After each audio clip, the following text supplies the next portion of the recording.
I'm Paul. I'm Devin. Together, we're Dads and Dice, two dads who like to play some games during our free time. That's right, and today we are reviewing Lands of GALZYR, the narrative adventuring game set in an open world for 1 to 4 players by Snowdale Designs.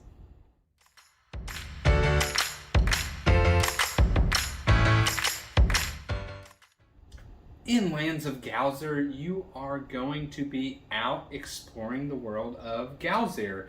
You'll be moving spaces across the land, going to different cities or different kind of scenic terrain spots, and doing various type of quests, which will lead to skill checks, and it's all app-driven that narrates a story. And you just kind of do a set amount of turns and see what happens.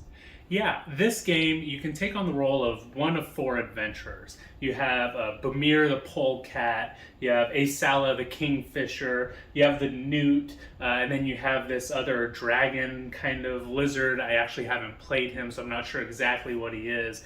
But you choose one of those characters, and you get a starting quest. This starting quest kind of leads you into the adventure of GALZYR, right? So you have this quest, it tells you to go to a different town, Arin or Maratu, right? Any of these towns, and then you're gonna start doing these quests. Like Devin said, it's app-driven. There is a website that can be downloaded so you can do it offline. But from there, it's gonna basically just read you a story, and you're just gonna start rolling some dice.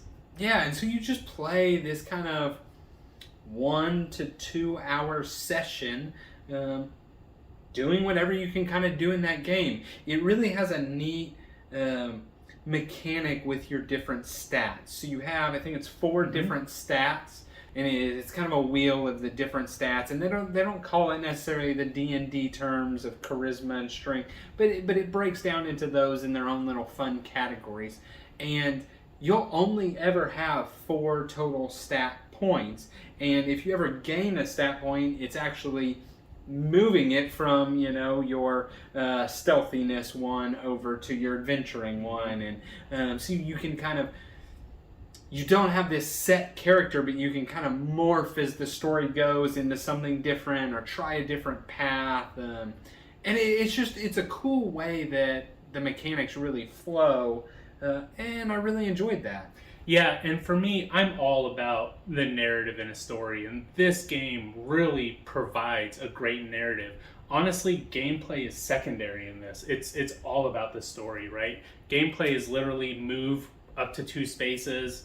You don't even have to move if you don't want to, but it's all in that story.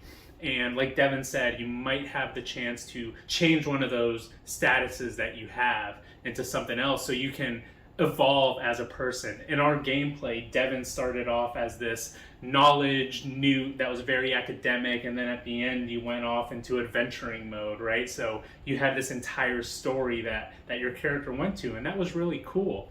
One thing that I really enjoy about this is you can have different companions and different items that you pick up throughout the game. And these companions give you different abilities and different ways to manipulate your dice for those skill checks that you're going to be doing. So they're really there just to kind of help you out a little bit, and I really enjoy that. Yeah, so this, Paul kind of touched on it, and I don't mean this, I guess, in a negative way, but this is not a challenging board game. Mm-hmm. You're not really playing this game for the mechanics whatsoever. And for me, that's almost something I never gravitate towards, but I enjoyed in this. It's all about the narrative. It's all about what you do. You go in there, yeah, you're going to try and succeed in the skill checks, but you know what? If the orphans are there and you're trying to do this stealthy character, maybe you take from them while they're outside, or whatever the case is. You can kind of get into it, and it really did a good job of taking the tabletop RPG formula and condensing it down and allowing you to just go out there and play it. Don't need a DM, don't need a group, just open it up, start with a quest, let the app kind of go from there, and you get to have this little mini adventure. Yeah, and the game actually it comes out up front basically saying that, like, hey, this isn't a game, like you said, for mechanics. This is really getting involved in the narrative. And this is perfect for people like you and me, right? Two dads that really don't have that much time to get together, weekly and play a long campaign of D&D or any other tabletop RPG, right? We can get this done solo under an hour, two-player about 90 minutes or so. I would say probably about 45 minutes per player is generally a good time range in there. But it's just something that you can get in and get out really quickly. They even provide a save function, which I really, really enjoy. So at the end of every month, you get to save those companions that still have time left. You get to save your items, you get to save your coins. So really each game is continuing from your previous game.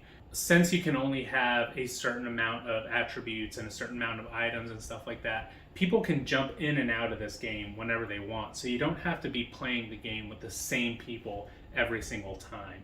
And I think that's really cool because, again, I'm not going to always be able to get with the same people for a lot of the same games. That's just very hard to do at our stage in life right now. So the fact that this game allowed you to be able to jump in and out and really not affect the other person's gameplay, I thought that was really cool. Real quick, I'll kind of touch on the components, and I actually thought the game did it pretty well. First off, talking about your actual little player board and the little snap-in attribute plastic markers. Those were really cool. The fact that you could interchange them really quick and just change your attributes, that was a really neat touch.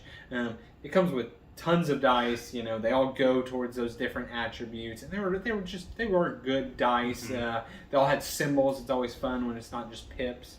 Right, so I definitely enjoyed that. And then, of course, you got your normal little silk screen meeples and wooden bits, and those were good as well. One thing it did, I thought, pretty well, if you've ever played a game like Seventh Continent that has, all of the different cards, the library of cards that you have to sort through. This one was not unmanageable. And that was nice. It was always very quick to find number 82, number 123, whatever number you needed. It was just really nice. Seventh Continent, yes, it can be organized, but the box is so big and there's just so many, and you're constantly putting them back, that can really slog down the game. It wasn't the case whatsoever. You read your little passage, it said you got item number 54, quickly grabbed it, and you were on to your next turn.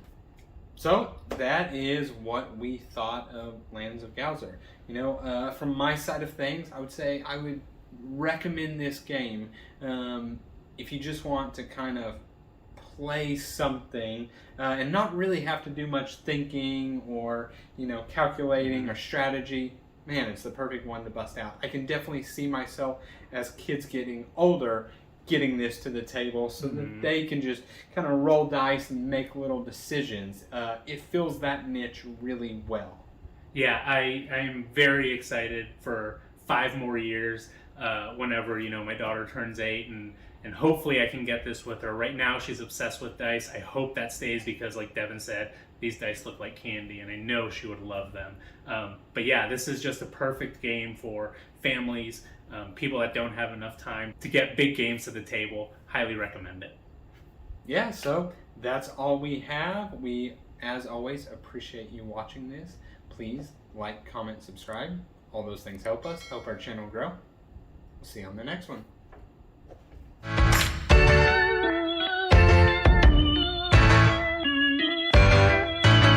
The narrative adventure. You were right. Dang it, I doubted myself.